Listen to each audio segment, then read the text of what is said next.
మిథున రాశి వారికి అంటే మిథున రాశి జాతకులకు ఈ ఆగస్టు మాసంలో గోచార ఫలితాలు ఎలా ఉన్నాయో తెలుసుకుందాం. ముందుగా ఈ ఆగస్టు మాసంలో 16వ తారీఖు వరకు సూర్యుడు కర్కాటక రాశిలో సంచరిస్తున్నాడు. 16 నుండి మాసాంతం వరకు సింహరాశిలో ప్రయాణం చేస్తున్నాడు. కుజుడు ఈ ఆగస్టు మాసం మొత్తం కూడాను కన్యా రాశిలో సంచరిస్తున్నాడు. బుధుడు 30వ తారీఖు వరకు కర్కాటక రాశిలో సంచరిస్తున్నాడు. గురువు మిథున రాశిలో సంచరిస్తున్నాడు. శుక్రుడు 20వ తారీఖు వరకు మిథున రాశిలో సంచరిస్తూ 20 నుండి మాసాంతం వరకు కర్కాటక రాశిలో ప్రయాణం చేస్తున్నాడు. శని మీన రాశిలో వక్రించి సంచరిస్తున్నాడు. కుంభరాశిలో రాహువు, సింహరాశిలో కేతువు సంచరిస్తున్నారు. ఈ విధంగా ఈ 8 గ్రహాల యొక్క సంచారం ఈ మాసంలో ఉంది. అయితే ఈ మిథున రాశి వారికి ఈ గ్రహాలు ఏ ఏ స్థానాలలో సంచరిస్తున్నాయి, వాటి యొక్క ప్రతికూలత అనుకూలత ఎలా ఉంది అనేటువంటి విషయాన్ని మనం చూసినట్టయితే సూర్యుడు 16వ తారీఖు వరకు ద్వితీయ స్థానంలో సంచరిస్తున్నాడు, ప్రతికూలంగా ఉన్నాడు. తదనంతరం తృతీయ స్థానంలోకి ప్రవేశిస్తున్నాడు. ఇది అనుకూలమైనటువంటి సంచారం. కుజుడు అర్ధాష్టమ స్థానంలో సంచరిస్తున్నాడు, ప్రతికూలంగా ఉన్నాడు.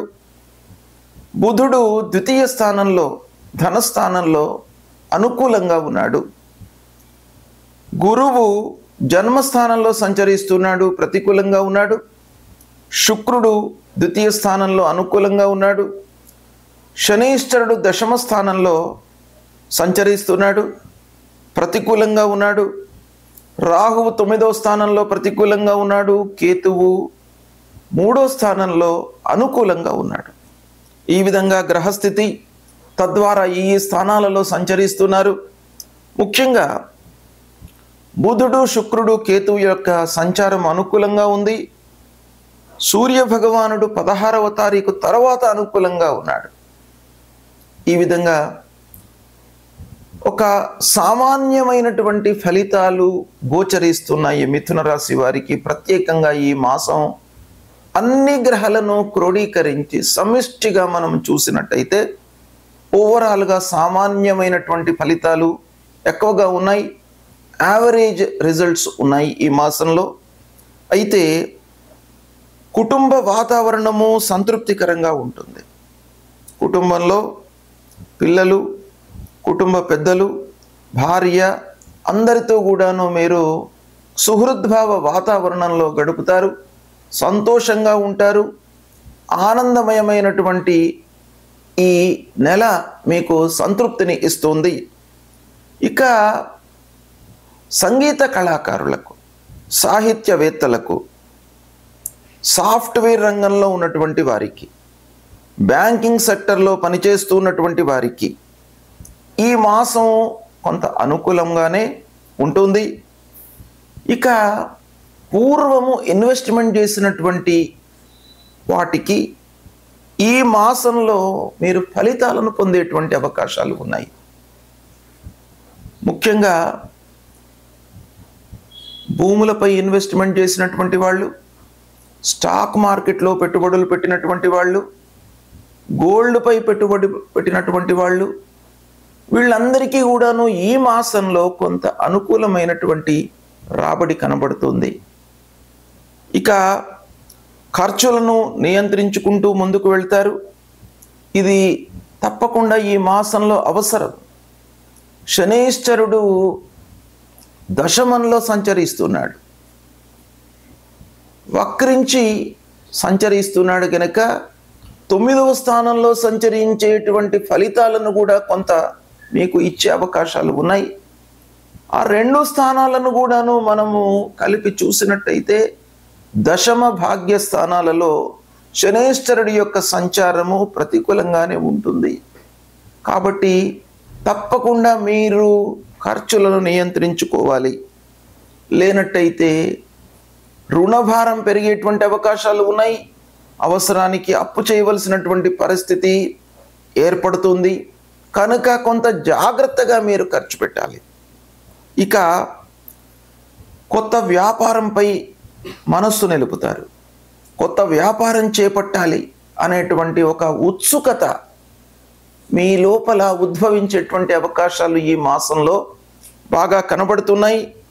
తదనుగుణంగా పెట్టుబడిపై మీరు మనస్సు నిలుపుతారు. లాభాలను లాభ నష్టాలను మీరు అంచనా వేస్తూ ముందుకు వెళతారు. ఇక గృహ నిర్మాణాది కార్యక్రమాలకు కొంత ఆటంకాలు కనబడుతున్నాయి.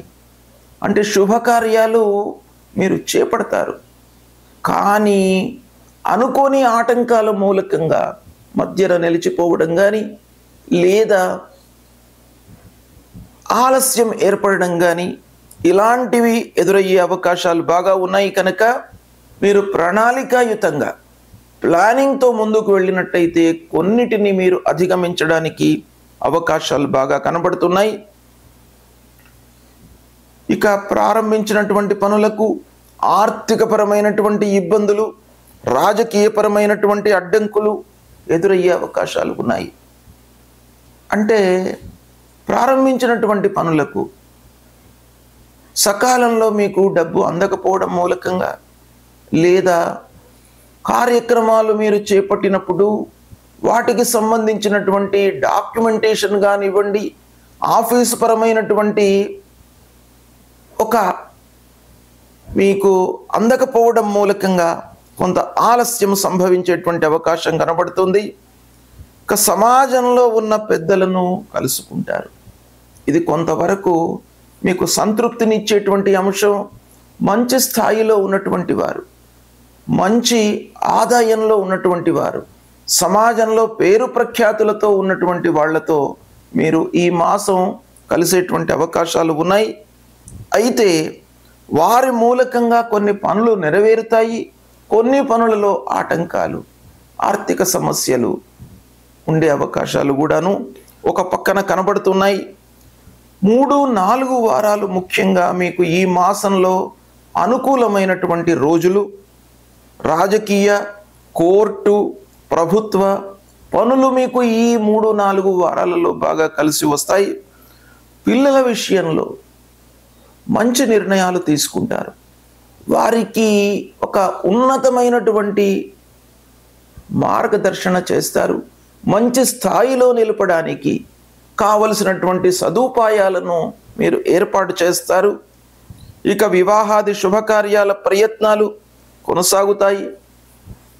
బంధువులు, మిత్రులు, చిన్ననాటి స్నేహితులతో మనస్పర్ధలు తలెత్తేటువంటి అవకాశం ఈ మాసంలో బాగా కనబడుతుంది. కొంత జాగ్రత్తలు తీసుకోండి. అనవసరమైనటువంటి మాటలు రాకుండా చర్చలలోకి మీరు జాగ్రత్త పడినట్టయితే వాటిని అధిగమించడానికి అవకాశాలు ఉన్నాయి.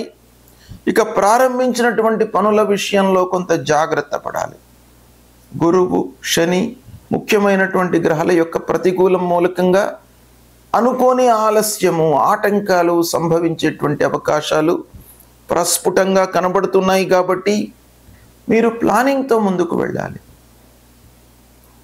ఆ చేపట్టేటువంటి పనుల గురించి కూలంకషంగా మీరు తెలుసుకొని అనుభవజ్ఞులతో చర్చించి ప్రారంభించడం చాలా అవసరము. ఉద్యోగస్తుల విషయం చూసినట్టయితే తోటి ఉద్యోగులతో కొంత మనస్పర్ధలు గోచరిస్తున్నాయి. ఉన్నప్పటికీ అలాంటి మనస్పర్ధలు మీరు అనుకోకుండా తలెత్తినప్పటికీ మాసాంతంలో కొంత అనుకూలత మీకు కలుగుతుంది. కాబట్టి అవి సద్దుమణిగే అవకాశాలు బాగా కనబడుతున్నాయి. ఇక స్థాన చలనం కనబడుతుంది ఉద్యోగస్తులకు. ఈ మాసంలో కొంత జాగ్రత్తలు తీసుకోండి. ఓవరాల్గా మనం చూసినట్టయితే 50% గ్రహస్థితి అనుకూలంగా ఉంది, 50% ప్రతికూలంగా ఉంది. కాబట్టి ఏ కార్నర్స్లో జాగ్రత్తలు తీసుకోవాలి అనేటువంటివి మీకు విశ్లేషించాను నేను. దీనికి అనుగుణంగా మీరు మనసు నిలిపి కొంత జాగ్రత్తలు తీసుకున్నట్టయితే ప్రతికూలతను అధిగమించేటువంటి అవకాశాలు బాగా కనబడుతున్నాయి. ఉపయోగించుకోండి. గ్రహస్థితి ప్రతికూలంగా ఉన్నప్పుడు మనము పరిహారం చేసుకోవడము, గ్రహాల విషయమై భగవంతుడి అనుగ్రహానికై పరిహారాలు చేసుకోవడము, స్తోత్ర పారాయణం చేయడము, ఆయా గ్రహాలకు నిర్దేశింపబడినటువంటి మూల మంత్రాలను జపించడము, ఆయా గ్రహాలకు చెప్పినటువంటి వస్తువులను దానంగా ఇవ్వడము, బీదలకు అన్నదానం చేయడము, నీడీ పర్సన్స్కు సహాయం అందించడం, ఇవి చేసినట్టయితే మీకు గ్రహాలకు సంబంధించినటువంటి దుష్ప్రభావము దూరమవుతుంది. ఆ భగవంతుడి యొక్క అనుగ్రహం లభిస్తుంది. ఈ క్రమంలో సూర్య భగవానుడు అత్యంత కీలకమైనటువంటి పాత్రను పోషించేటువంటి గ్రహము. అలాంటి సూర్యుడు అరిష్ట స్థానాలలో సంచరిస్తున్నప్పుడు, అంటే 1, 2, 4, 5, 7, 8, 9, 12 స్థానాలలో సంచరిస్తున్నప్పుడు ప్రతికూలమైనటువంటి ఫలితాలను ఇస్తాడు. 3, 6, 10, 11 స్థానాలలో సంచరిస్తున్నప్పుడు శుభ ఫలితాలను ఇస్తాడు. ప్రతికూల స్థానాలలో సంచరిస్తున్నటువంటి సమయం లోపల సూర్యుడి నిమిత్తమై మీరు ప్రప్రథమంగా మూలమంత్రాన్ని జపించుకోవడం చాలా మంచిది. సూర్యుడు ఆరోగ్య ప్రదాత. ఆరోగ్యము మనకు ఇండైరెక్ట్గా అన్ని విషయాలపై కూడాను ప్రభావాన్ని చూపిస్తుంది. ఆర్థిక సమస్యలపైన, మనం చేసేటువంటి పనులపైన, మిగతా కార్యక్రమాలన్నిటిపైన కూడాను ఆరోగ్యం ఇండైరెక్ట్గా మనకు ఒక ఎఫెక్ట్ ఇస్తుంది. కాబట్టి దాన్ని మీరు సక్రమంగా ఉంచుకోవడానికి, ఆరోగ్యంగా ఉండడానికి సూర్య భగవానుడికి ప్రతినిత్యం కూడాను మీరు నమస్కారం చేసుకోండి. అంటే సూర్య నమస్కారాలు చేసుకోవడము చాలా ఉత్తమమైనటువంటి విషయం. ప్రతిరోజు కూడాను స్నానం చేసిన తర్వాత సూర్య నమస్కారాలు చేసుకోండి.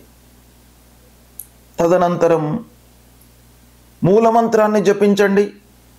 మూలమంత్రం జపా కుసుమ సంకాశం కాశ్యపేయం మహద్యుతిం తమోరిం సర్వపాపఘ్నం ప్రణతోస్మి దివాకరం అనేటువంటి ఈ మూలమంత్రాన్ని ప్రతినిత్యం కూడాను జపించుకోండి.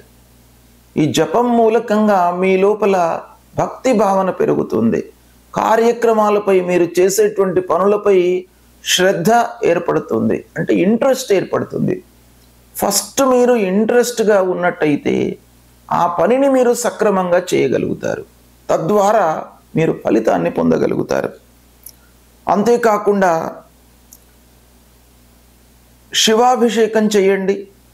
శివుడు ఐశ్వర్య ప్రదాత, ఆరోగ్యాన్ని కూడాను ఇచ్చేటువంటి భగవంతుడు, అపమృత్యు దోషాలను నివారించేటువంటి భగవంతుడు.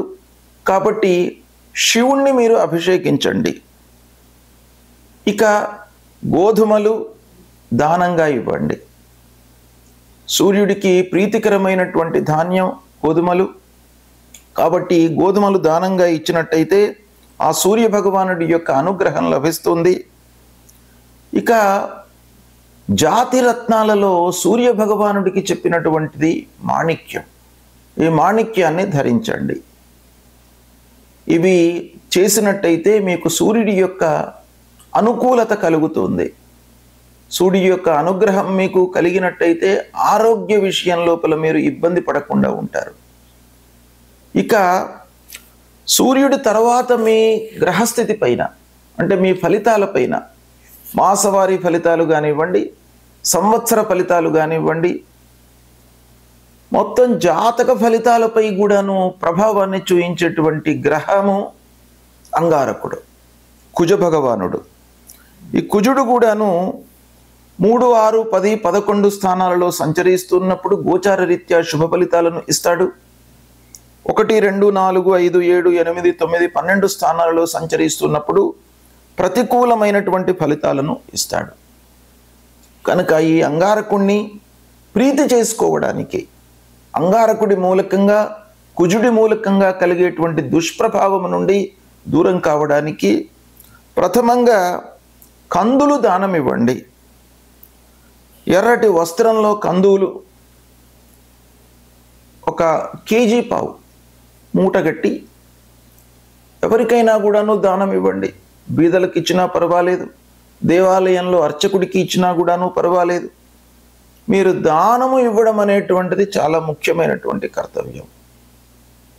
దానము, యజ్ఞము, తపస్సు, ఈ 3 ముఖ్యంగా మనిషికి చెప్పబడినటువంటి కర్తవ్యాలు. కాబట్టి దానము ప్రథమ స్థానంలో ఉంటుంది. కాబట్టి మీరు ఈ అంగారకుడిని ప్రీతి చేసుకోవడానికి ఇవి దానంగా ఇవ్వండి. దాని తర్వాత సుబ్రహ్మణ్య స్వామిని పూజించండి. సుబ్రహ్మణ్య స్వామి దేవాలయానికి వెళ్ళి సుబ్రహ్మణ్య స్వామిని అర్చించినట్టయితే మీ లోపల కోప స్వభావము లేకుండా మిమ్మల్ని కాపాడుతాడు. కోప స్వభావము అంగారకుడి మూలకంగా డెవలప్ అవుతుంది.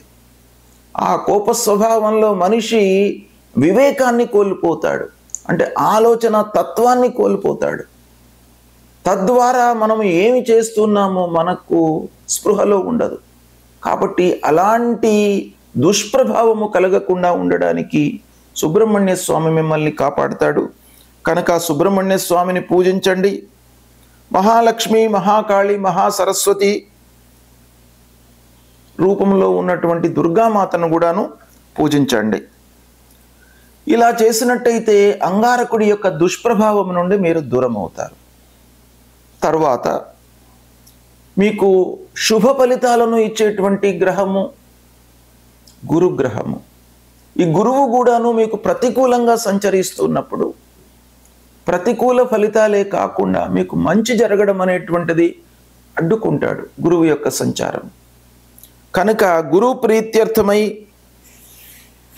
దేవానాంచ ఋషీణాంచ గురుం కాంచన సన్నిభం వందనీయం త్రిలోకానాం తన్నమామి బృహస్పతిం అనేటువంటి ఈ మూల మంత్రాన్ని ప్రతినిత్యం కూడాను చదువుకోండి.